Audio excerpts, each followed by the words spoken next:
The year is 1962, and you've spent a good chunk of your life so far training in the American Army. You've grown your skills, and you've joined an elite brotherhood known as the Green Berets. You've been watching a civil war start to grow in the Far East, a showdown of communism against capitalism, but the Southern capitalists are losing. The president at the time, JFK, greenlights you as one of 400 advisors to go over to Vietnam to train their soldiers, to give them an American edge against his communist guerrillas.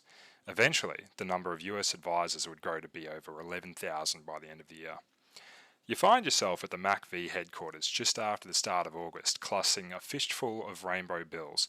The military payment certificates aren't useful off base, but you know the right spot to go cash them. Then, a voice rings out behind you. "Hey, Yank, where's a good place to get a beer? What the hell is an Australian doing here?" Well, Dennis Warner, who was a premier Australian war correspondent at the time, put it best when he was asked about this in 1962. Why is Australia getting involved in the Vietnam War?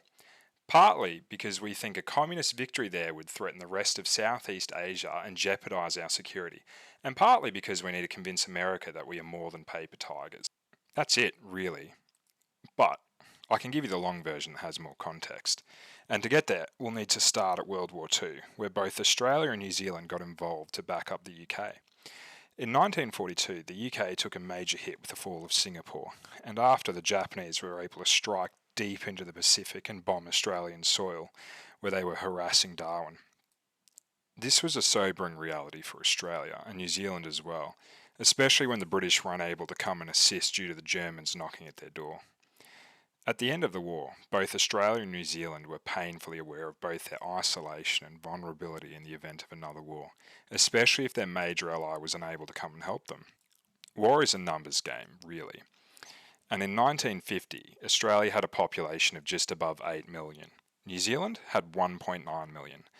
The UK had just over 50 million, and the United States had 151 million. Australia and New Zealand were painfully aware of their position on the world stage, which led them to make a mutual interest pact to represent each other's interests in the international arena. During the post-war days, Australia and New Zealand attempted to convince the Commonwealth nations to enter into a true defence pact and even invited the United States into it. But the US Secretary of State, Dean Acheson, declined, stating that formal treaties were unnecessary as any real attack on either Australia or New Zealand would prompt a US response anyway. Easy promises, right?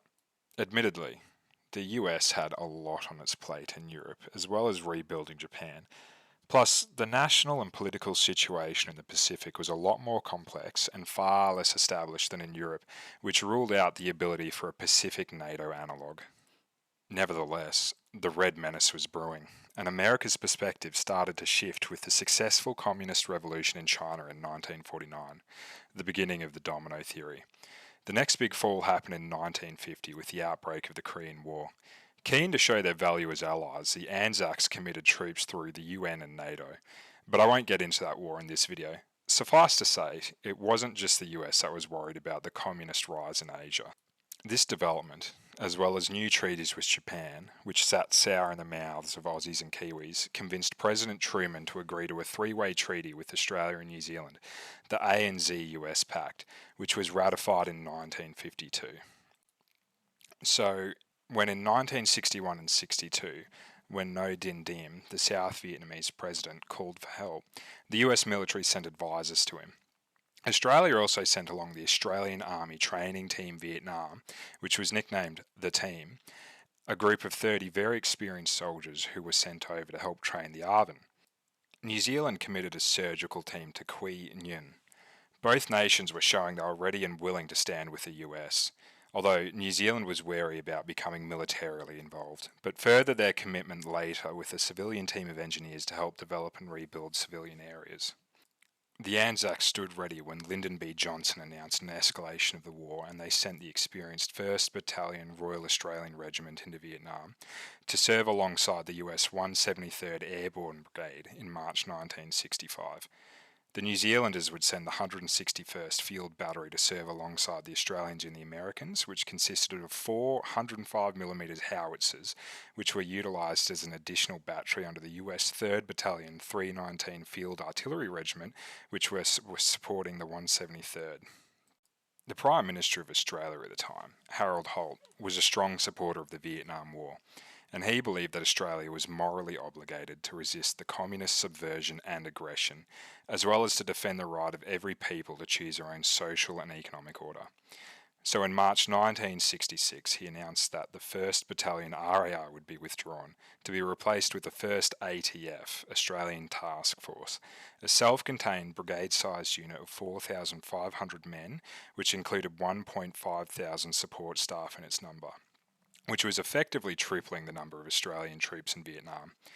The 1st ATF would be given its own area of operations by General Westmoreland in Phuoc Toi Province, and it developed its base at Nui Dat. Interestingly enough, Harold Holt would go missing whilst in office in December 1967.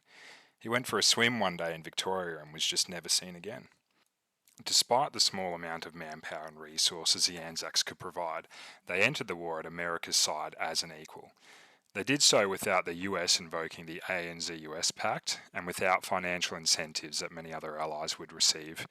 In fact, the ANZACs organised payment plans for American resources that they used. This is proved by the fact that the ANZACs would remain in Vietnam with the Americans until the end of 1971, despite the political climate at home no longer supporting the war as early as 1969. Their withdrawal was mainly prompted by the beginnings of American withdrawal in 1970. If you made it this far, thank you for watching the whole way. I'd love to hear your thoughts in the comments below and any suggestions for future videos. Thank you.